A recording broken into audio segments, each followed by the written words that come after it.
एक दिन एक बुजुर्ग डाकिये ने एक घर के दरवाजे पर दस्तक देते हुए कहा, चिट्ठी ले लीजिए। आवाज़ सुनते ही तुरंत अंदर से एक लड़की की आवाज़ गूंजी, अभी आ रही हूँ, ठहरो।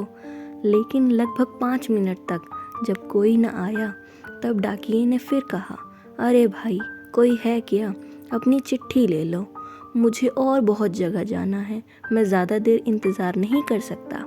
लड़की की फिर आवाज़ आई, डाकिया चाचा, अगर आपको जल्दी है तो दरवाजे के नीचे से चिट्ठी अंदर डाल दीजिए, मैं आ रही हूँ, कुछ देर और लगेगी।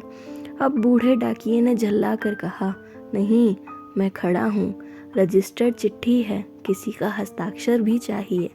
तकरीबन 10 मिनट बाद दरवाज़ा खुला।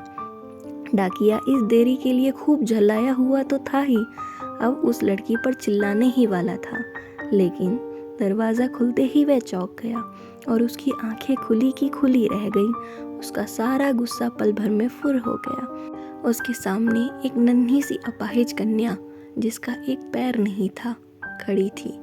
लड़की ने बेहद मासूमियत से डाकिये की तरफ अपना हाथ बढ़ाया और कहा, दो मेरी चिट्ठी। डाकिया चुपचाप डाक देकर और उसके हस्ताक्षर लेकर वहाँ से चला गया। वो अपाहिज लड़की अक्सर अपने घर में अकेली ही रहती थी। उसकी माँ इस दुनिया में नहीं थी और पिता कहीं बाहर नौकरी के सिलसिले में आते जाते रहते थे।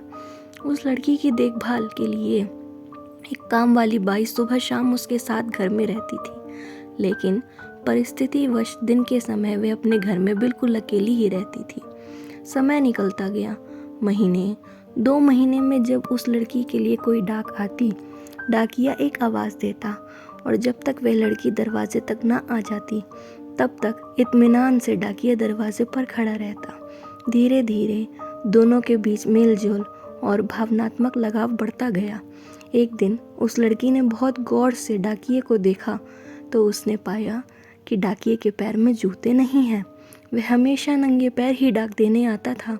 बरसात का मौसम आया। फिर एक दिन जब डाकिया डाक देकर चला गया, तब उस लड़की ने जहाँ गीली मिट्टी में डाकिये के पाँव के निशान बने थे, उन पर कागज़ रख कर उन पाँवों का चित्र उतार लिया। अगले दिन उसने अपने यहाँ काम करने वाली बाई से उस नाप के जूते मंगवा कर घर में रख लिए। जब दीपावली आने वाली थी, उससे पहले डाकिये ने मोहल्ले के सब लोगों से त्योहार पर बख्शीश चाही। लेकिन छोटी सी लड़की के बारे में उसने सोचा कि बच्ची से क्या उपहार मांगना, पर गली में आया हूँ तो उससे मिल ही लूँ। साथ ही साथ डाकिया ये भी सोचने लगा कि त्योहार के समय छोटी बच्ची से खाली हाथ मिलना ठीक नहीं रहेगा। बहुत सोच विचार कर उसने लड़की के लिए 5 रुपए के चॉकलेट ले लिए। उसके बाद उसने लड़की के घर का दरवाज़ा खटखटाया। अंदर से आवाज़ आई, कौन? मैं हूँ गुड़िया, तुम्हारा डाकिया चाचा, उत्तर मिला। लड़की ने आकर दरवाज़ा खोला तो बूढ़े डाकिये ने उसे चॉकलेट थमा दी और कहा, ले बेटी, अपने गरीब चाचा की तरफ से। लड़की बहुत खुश हो गई और उसने कुछ देर डाकिये को वहीं इंतज़ार करने के लिए कहा।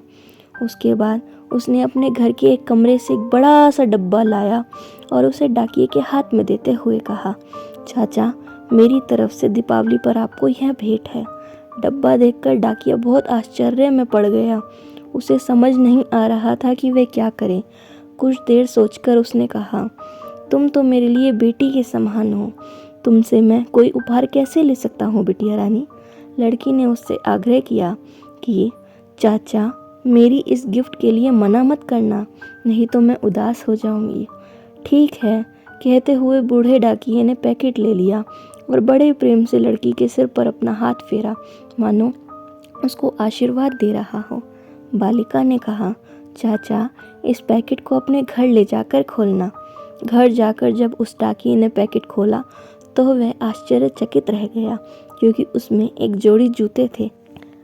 डाकिये को यकीन नहीं हो रहा था कि एक छोटी सी लड़की उसके लिए इतना फिक्रमंद हो सकती है। अगले दिन डाकिया अपने डाकघर पहुंचा और उसने पोस्टमास्टर से फरियाद की कि उसका तबादला फौरन दूसरे इलाके में कर दिया जाए।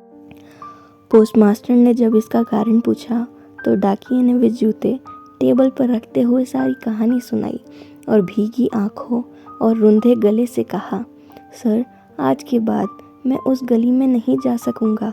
उस छोटी अपाहिज बच्ची ने मेरे नंगे पाँव को जूते तो दे दिए, पर मैं उसे पाँव कैसे दे पाऊँगा। इतना कहकर डाकिया फूट फूट कर रोने लगा।